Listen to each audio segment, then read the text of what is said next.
ಕಾಲದಲ್ಲಿ ಬಂಡವಾಳ, ಸಂಪತ್ತು ಮತ್ತು ಸಮೃದ್ಧಿಯ ದೇವರಾದ ಕುಬೇರನು ಭವ್ಯವಾದ ಸಮಾರಂಭವನ್ನು ಆಯೋಜಿಸಲು ನಿರ್ಧರಿಸಿದನು. ಎಲ್ಲ ದೇವರುಗಳನ್ನು ಆಹ್ವಾನಿಸಿ ಅವರಿಗೆ ಭೋಜನವನ್ನು ನೀಡುವುದಾಗಿ ಅವನು ನಿರ್ಧರಿಸಿದನು.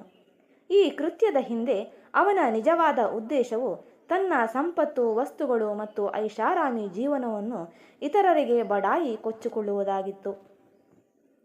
ಭಗವಾನ್ ಕುಬೇರನು ಶಿವ ಸೇರಿದಂತೆ ಸಾವಿರಾರು ದೇವತೆಗಳನ್ನು ಮತ್ತು ಋಷಿಗಳನ್ನು ತನ್ನ ಪಕ್ಷಕ್ಕೆ ಆಹ್ವಾನಿಸಿದನು.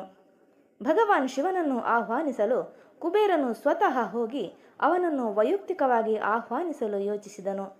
ಮರುದಿನ ಕುಬೇರನು ಖಾಸಗಿಯಾಗಿ ಕೈಲಾಸಕ್ಕೆ ಹೋದನು ಮತ್ತು ಭಗವಾನ್ ಶಿವನನ್ನು ಬಹಳ ನಯವಾಗಿ ಆಹ್ವಾನಿಸಿದನು. ಎಲ್ಲರಿಗಿಂತಲೂ ಶ್ರೇಷ್ಠನಾದ ಶಿವನು ತನ್ನ ಸಂಪತ್ತನ್ನು ಪ್ರದರ್ಶಿಸುವ ಕುಬೇರನ ನಿಜವಾದ ಉದ್ದೇಶವನ್ನು ತಿಳಿದಿದ್ದನು. ಆದುದರಿಂದ ಕುಬೇರನಿಗೆ ಪಾಠ ಹೇಳುವ ಉಪಾಯ ಮಾಡಿದನು. ಕೆಲವು ಕಾರಣಗಳಿಂದ ಅವರು ಸಮಾರಂಭಕ್ಕೆ ಹಾಜರಾಗಲು ಸಾಧ್ಯವಾಗುವುದಿಲ್ಲ ಎಂದು ಶಿವ ಕುಬೇರನಿಗೆ ಹೇಳಿದನು.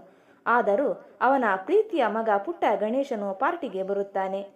ಶಿವನು ಅವನನ್ನು ಚೆನ್ನಾಗಿ ನೋಡಿಕೊಳ್ಳಿ ಮತ್ತು ಅವನನ್ನು ಸಂತೋಷ ಪಡಿಸುವಂತೆ ಕೇಳಿಕೊಂಡನು. ಭಗವಾನ್ ಕುಬೇರನು ಒಪ್ಪಿದನು ಮತ್ತು ಪಕ್ಷದ ಸಿದ್ಧತೆ ಮತ್ತು ಇತರ ಕೆಲಸಗಳಿಗಾಗಿ ಹೋದನು. ಮರುದಿನ ಎಲ್ಲರೂ ಭೋಜನಕ್ಕೆ ಬಂದರು ಮತ್ತು ಕುಬೇರನ ಸಂಪತ್ತು ಮತ್ತು ಐಷಾರಾಮಿಗಳನ್ನು ನೋಡಿ ಆಶ್ಚರ್ಯಚಕಿತರಾದರು. ಪುಟ್ಟ ಗಣೇಶನು ಭೋಜನಕ್ಕೆ ಬಂದಿದ್ದ. ಸ್ವತಃ ಕುಬೇರನು ಗಣೇಶನನ್ನು ಬಾಗಿಲಲ್ಲಿ ಸ್ವಾಗತಿಸಿ ಅರಮನೆಯೊಳಗೆ ಕರೆದೊಯ್ದನು. ನಂತರ ಗಣೇಶನನ್ನು ಊಟಕ್ಕೆಂದು ಕರೆದೊಯ್ದರು. ಪೌರಾಣಿಕ ಬಾಣಸಿಗರಿಂದ ಅತಿಥಿಗಳಾಗಿ 500ಕ್ಕೂ ಹೆಚ್ಚು ವಿಧದ ಆಹಾರ ಪದಾರ್ಥಗಳನ್ನು ತಯಾರಿಸಲಾಯಿತು. ಗಣೇಶ ಊಟ ಮಾಡಲು ಶುರು ಮಾಡಿದಂತೆ ಎಲ್ಲರೂ ಅವನನ್ನು ನೋಡಿ ಬೆರಗಾದರು. ಭಗವಾನ್ ಗಣೇಶನು ಒಂದೇ ಗುಟುಕಿನಲ್ಲಿ ಎಲ್ಲ ಆಹಾರವನ್ನು ಸೇವಿಸಿದನು ಮತ್ತು ಹೆಚ್ಚಿನ ಆಹಾರವನ್ನು ಕೇಳಿದನು. ಕುಬೇರನು ಹೆಚ್ಚು ಆಹಾರವನ್ನು ತರಲು ಆಜ್ಞಾಪಿಸಿದನು. ಗಣೇಶನು ತನಗೆ ಬಡಿಸಿದ ಎಲ್ಲ ಆಹಾರವನ್ನು ಸೇವಿಸಿದ. ಕೆಲವೇ ನಿಮಿಷಗಳಲ್ಲಿ ಅವರು ಇತರ ಅತಿಥಿಗಳಿಗೆ ಮೀಸಲಾದ ಎಲ್ಲ ಆಹಾರವನ್ನು ಸಹ ತೆರವುಗೊಳಿಸಿದರು. ಭಗವಾನ್ ಕುಬೇರನು ಚಿಂತಿತನಾದನು ಮತ್ತು ತೊಂದರೆಗೀಡಾದನು. ಎಲ್ಲ ಆಹಾರವು ಮುಗಿದಿದೆ ಮತ್ತು ಪುಟ್ಟ ಗಣೇಶನು ಇನ್ನೂ ಹೆಚ್ಚಿನದನ್ನು ಕೇಳುತ್ತಿದ್ದನು. ಬಾಣಸಿಗರು ಹೆಚ್ಚು ಆಹಾರವನ್ನು ತಯಾರಿಸುವವರೆಗೆ ಕಾಯುವಂತೆ ಕುಬೇರನು ಗಣೇಶನಿಗೆ ನಯವಾಗಿ ವಿವರಿಸಿದನು. ಆದರೆ ಅವನು ಅದನ್ನು ನಿರಾಕರಿಸಿದನು ಮತ್ತು ಕೋಪದಿಂದ ಹೆಚ್ಚಿನ ಆಹಾರವನ್ನು ಕೇಳಲು ಪ್ರಾರಂಭಿಸಿದನು.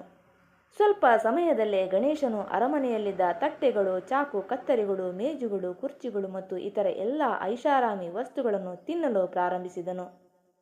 ಭಗವಾನ್ ಕುಬೇರನು ತಕ್ಷಣವೇ ಶಿವನ ಬಳಿಗೆ ಓಡಿಹೋದನು. ಅವನಿಗೆ ಸಂಪೂರ್ಣ ಕಥೆಯನ್ನು ಹೇಳಿದನು ಮತ್ತು ಸಹಾಯವನ್ನು ಕೇಳಿದನು. ಶಿವನು ಅವನ ಕಥೆಯನ್ನು ಕೇಳಿ ಗಣೇಶನಿಗೆ ಒಂದು ಹಿಡಿ ಹುರಿದ ಅನ್ನವನ್ನು ಪ್ರೀತಿ, ದಯೆ ಮತ್ತು ಪ್ರೀತಿಯ ಭಾವನೆಯಿಂದ ಬಡಿಸಲು ಕೇಳಿದನು. ಭಗವಾನ್ ಕುಬೇರನು ಅರಮನೆಗೆ ಹಿಂತಿರುಗಿದನು ಮತ್ತು ಪ್ರೀತಿ ಮತ್ತು ವಾತ್ಸಲ್ಯದಿಂದ ಗಣೇಶನಿಗೆ ಒಂದು ಹಿಡಿ ಹುರಿದ ಅನ್ನವನ್ನು ನೀಡಿದನು.